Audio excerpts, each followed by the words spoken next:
vamos a pasarnos entonces al espacio de la reflexión. De la reflexión, sí. Esa palabra vida, si prestaste cuidado en algún momento, no todos entendemos lo mismo por vida. Uno como cristiano se da cuenta enseguida que no todos entendemos lo mismo por vida. Vamos a tratar de manera breve con lo más importante sobre este tema, partiendo desde de dónde surge la vida. Y es tan común hoy en las escuelas. El otro día leía medio de pasadita, así nomás, una fotocopia de una prima mía. La materia era química. Y ahí incluían el origen de la vida, porque tiene que ver con todo esto de átomos y moléculas y todo lo que se estudia en química, ¿no? Todo ese tema. Y los científicos, la mayoría de los científicos, no todos, porque muchos entienden que Dios hizo la vida, sí. Pero la mayoría de los científicos dicen que después de todo esto de tan antaño en el tiempo del Big Bang y todo lo que ellos hablan, nuestro planeta, que ellos le llaman el caldo primordial, ellos dicen que quedó un montón de agua y partículas que iban cayendo del espacio, se iban juntando en ese agua e iban formando los primeros organismos que millones de años después iban a ir evolucionando y iban a formar los primeros cuerpos orgánicos, cuerpos vivos. Sin embargo, nunca pueden explicar realmente de dónde surge la vida, porque si nosotros queremos creer estas teorías, nosotros tenemos que tener en cuenta que estamos hablando de una cosa inerte, una cosa, vamos a decirlo así, muerta, un cascote, una piedra, un trozo, lo que quieramos imaginarnos muerto, que de pronto cobra conciencia de que él es alguien o algo, de que está en un entorno, de que tiene que desplazarse en ese entorno, de que va a tener que alimentarse. ¿Cómo podemos decir que eso surge de la nada? Bueno, entonces los científicos los llevan lo más atrás en el tiempo y te dicen, bueno, pero eso fue hace millones y millones, y a lo que no se puede explicar se le agregan todos los millones de años posibles, como para que uno diga, bueno, en tanto tiempo pudo haber pasado cualquier cosa. Cada vez van más atrás, como no pueden llegar al inicio, bueno, seguimos más atrás. Claro, y lo soltás ahí como a lo que pudo haber ocurrido, pero esto es muy engañoso. Por más microscópico que lleguen a ser la materia y te hablen de todo este tema de átomos y moléculas y que se pudo haber dado, no hay forma de que la materia, por más pequeñita que sea, cobre vida, ¿no? No existe la manera de que cobre vida. Tenemos que entender que más allá de todo proceso que los científicos nos quieran explicar o que lleguemos a aprender en la escuela, uno muchas veces termina confundido, porque en la escuela uno por ahí siendo joven te salen con todas estas teorías y te desorbitan un poco, y tenemos que entender que no hay forma de que la vida surja así porque sí, por simple evolución, solamente porque pasaron millones de años sobre algo y se fue dando una evolución. Dios tiene que haberla traído, no hay otra manera. Y una vez, esa es la parte de dónde surge la vida, ¿no?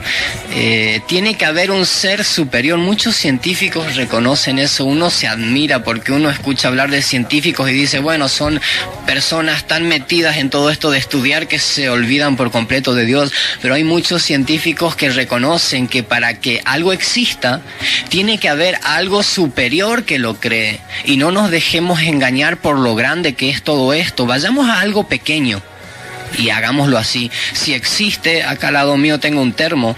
Ese termo, si existe, es porque tuvo que haber alguien más inteligente que lo haya fabricado.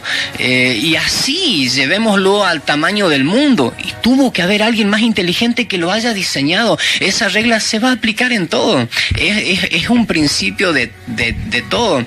Aunque por ahí, hablando de todo el espacio y todo, nos desorbitan un poco y nos olvidamos de estos principios básicos que, como decía Pablo, lo podemos podemos contemplar alrededor nuestro y ya podemos deducir que eso tiene que cobrar un sentido, no está librado al azar.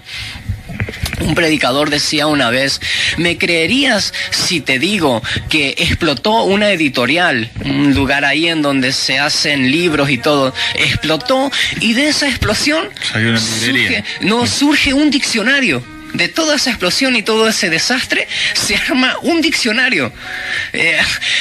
No lo creeríamos ni locos, ¿no? Pero sin embargo sí somos capaces de creernos el cuento de que después de la explosión del Big Bang surgió todo este mundo tan complejo con cosas que aún no se pueden explicar. ¿Cómo nos dejamos engañar? Y ahí se ve otra vez esto que decía Cristo: cuelan el mosquito y tragan el camello. De que los judíos colaban el agua para no tomarse un mosquito por accidente o un bichito, y se tragaban el camello, en el sentido de que, bueno, la misma frase se explica sola, creo. Luego de lo que es la vida orgánica, la vida como la Biblia utiliza una palabra para esa vida que es son, cuando habla de la vida en este sentido. Y después hay otra vida, que es la que se nos promete en Cristo, y ya hay otra palabra, aunque en nuestras Biblias siempre vamos a encontrarnos la palabra vida, en el original son dos palabras distintas. Después va a hablar de la vida bios, que ya es otro tipo de vida. Una vez charlaba con un amigo, íbamos caminando y él me señalaba veíamos un par de personas en extremas condiciones de pobreza, y él me dice: eso no es vida, no tienen vida. Y yo me quedo pensando, ¿y de dónde sacó él que ellos están vivos? Pero ¿de dónde sacó él que eso no es vida? Si él ni siquiera creía en Dios ni nada, él tenía una intuición sobre algo que es de Dios. ¿Por qué? Porque nuestra alma, en el fondo, nuestra alma es consciente de que tiene un creador, pero uno muchas veces elige dejarse engañar por un montón de cosas que andan circulando en el mundo y terminar alejándose de Dios, que es, como la Biblia dice, la fuente de vida.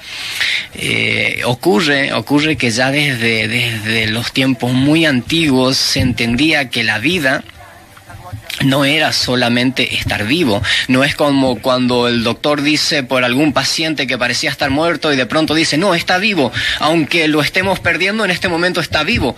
Pero está vivo, pero no tiene vida, en el sentido de que lo decía mi amigo anteriormente, por estas personas pobres, ¿no? Se van... Es una diferencia, la vida biológica, esa que decimos que todos estamos vivos, un cuerpo que no es inerte, ¿no es cierto? No es como un pedazo de piedra, estamos vivos, pero hay otra vida.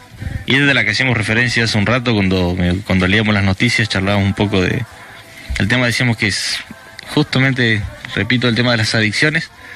Es un lindo tema porque también patente hoy, ¿no es cierto? Se ve tanto. Y eso es capaz, como decía tu compañero, eso no es vida, ¿no es cierto? Claro. O sea, están vivos, pero... Claro, pero... no es vida, y decíamos que se puede tener vida de verdad, y a esta vida a la que hacemos referencia, ¿no es cierto? Y claro, nosotros sabemos, porque creemos en Dios, que esa vida únicamente nos la da Él, ¿no es cierto? Sí. Una cosa es estar vivo y otra cosa es tener vida. Tiene estos sentidos que ya desde tiempos de antaños, desde tiempos muy antiguos, se comprende que vida está relacionado a estar bien, va más allá de estar vivo. Y en el lado contrario, muerte. Por muerte se entendía estar mal. Ese es un punto al que vamos a aclarar juntamente con la vida, la muerte. Muerte, así como recién hablábamos de que vida no es simplemente estar vivo, y lo sabemos, en algún lado nuestro tenemos lo percibimos porque el alma, el espíritu lo sabe. Así también muerto no es desaparecer. Muerto es estar mal, porque desde tiempos remotos ya se entendía que nosotros no morimos como muchas veces preferimos creer, y muchas veces preferimos creer eso por lo que mencionábamos recién, nos dejamos engañar para no pensar por ahí en cosas que creemos que nos van a molestar, a ser como de inconveniente para estar tranquilos, ¿no? Y nos dejamos engañar por todas estas ideas de que un día vamos a morir y desaparecemos. No, amigo, un día vamos a morir. Y hubo un filósofo hubo un filósofo que ni siquiera creía en Dios, creo que era Aristóteles, no sé si lo leíste vos en algún momento, Felipe, que decía, después de tanto meditar he llegado a la conclusión de que no hay forma de que uno pueda irse de este mundo habiendo hecho todo lo malo que quiere y no haya un lugar en donde tenga que rendir cuentas. No encaja con los principios de la vida. Lo mismo, alguien que haya hecho todo lo bueno posible en este mundo y muere, no hay forma de que no sea recompensado, porque es un principio de la vida y no tenemos que salirnos de los principios porque terminamos por las ramas, nos vamos del... Había un pastor una vuelta charlando con una periodista y la periodista no creía en Dios, le dice, no, después de la vida no hay nada, o sea, nos morimos y se terminó todo. Y le dice, pero hasta por lógica es conveniente, entre comillas, pensar que después de la vida hay algo. Uh-huh. Dice, yo creo que, decía el pastor ¿no es cierto?, después de la muerte física hay una vida, nos vamos al cielo con Dios o no nos vamos con Dios. Ponerle que yo tengo razón y vos decís que no crees en Dios, se termina esta vida acá en la tierra, ¿y qué pasó? Si vos no creías, no te vas con Dios. ¿Entendés? Entonces, ahora hagamos de cuenta que vos tenías razón y yo creo esto. Y tenía razón la periodista. Terminamos acá la vida y se termina todo. ¿Se termina todo? Bueno, se terminaba todo. Ahora, si tenía razón el pastor, ¿qué pasaba? Como nadie lo puede decir a ciencia cierta, podría decirse sin feo, nadie te puede comprobar, claro, no, sí, después de la vida y esto. Al menos ante alguien que no cree, ¿no? Claro, dice, hasta por lógica conviene creer o hacerle caso a Dios, decía, porque como no podemos demostrar ninguna de las dos, claro, si yo llego a tener razón, le decía al pastor, vas a terminar peor vos. Entonces, hasta claro, por lógica era... Claro, en el caso del pastor, desde el punto de vista de un ateo, no había nada que perder, pero en el caso del ateo, desde el punto de vista de un pastor, e inclusive desde el mismo ateo, sí podía haber algo que perder, claro, en caso de que esté equivocado, ¿no?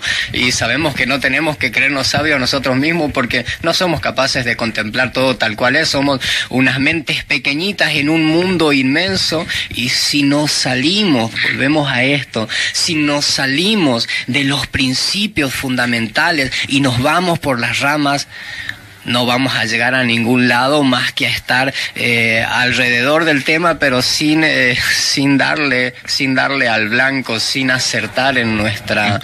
En la Biblia figura en varios lugares y habla varias veces de la vida, y vimos salmista, Salmo, no sé, calculo que lo habrá escrito el rey David y dice, porque en ti está la fuente de la vida, en tu luz vemos la luz, hablándole a Dios, ¿no es cierto? Dice, en ti está la fuente de vida. Él se daba cuenta que además de que estaba vivo, claro, porque vivía, claro, la fuente de vida era su Dios, ¿no es cierto? Claro, es algo que David reconocía siempre, y es algo de lo que Juan también habla, ni bien empieza su evangelio y dice, en él estaba la vida, o en otras versiones dice, en él había vida, o hasta se pueden llegar a encontrar una versión que diga, de una versión de Biblia que diga, él era la vida, porque Cristo no solamente estaba ahí en esa creación, sino que él era fuente de vida. De él sale todo. Claro, de él sale todo. David también. O en otro versículo también en Juan 10:10 creo que dice que el enemigo viene para matar, hurtar y destruir, pero él viene para que tengamos vida. Y la tengamos en abundancia. Y ahí podría hacer referencia también a esa otra vida de la que hablamos, no solamente estar vivos, poder respirar, caminar, que lata el corazón, sino estar vivo, y lo compara como con un nuevo nacimiento. Claro. Cuando nos acercamos a Dios y tenemos un encuentro con Él, lo aceptamos, creemos en Él, lo aceptamos como nuestro Salvador, como que Él existe, como nuestro Dios, es como si naciésemos de nuevo. Claro. ¿Por qué? Porque ahí es como cuando comenzamos a tener esa otra vida de la que hablamos, ¿no es cierto? Estamos vivos, caminamos, pero como si no tuviésemos vida. Pero claro, cuando lo aceptamos a Dios y creemos en Él y lo tenemos a Él, sabemos que estamos con Él, ahí es como que nacemos de nuevo, ¿no es cierto? Claro, como que comenzamos a tener una nueva vida ahí, esa vida de la que hablamos recién. Es un muy buen pasaje ese para demostrarlo, ¿no? Eso de para que tengan vida, pero que la tengan en abundancia, o sea, no solamente estar vivo, sino tener vida realmente, abrir los ojos espirituales y poder ver que hay mucho más que todo esto que podemos ver alrededor nuestro, mucho más que todo esto. Y el hecho de que no los podamos ver no comprueba que no exista. El otro día charlábamos, Felipe, sobre lo que eran las energías, que era algo que está dentro de nuestro mundo, la electricidad en un cable. eso nada más, te puede matar y no la puedes ver. Y el hecho de que no puedas verla va a hacer que vos digas que no existe. Hay muchas cosas que no podemos ver, hay un mundo que no podemos ver y existe, y lo más conveniente para nosotros, como dice la misma palabra, es ponernos a cuentas con nuestro Creador, ponernos a cuentas sabiendo de que un día vamos a estar enfrente de Él y vamos a tener que rendirle cuenta, a la larga o a la corta, dentro de mucho tiempo, dentro de poco tiempo, mañana, quién sabe. Cada uno tiene un tiempo de vida que solo Dios sabrá, y así pase el tiempo que pase, tarde o temprano vamos a tener que estar ante Él. Más vale rendir cuenta antes que temprano que tarde, ¿no?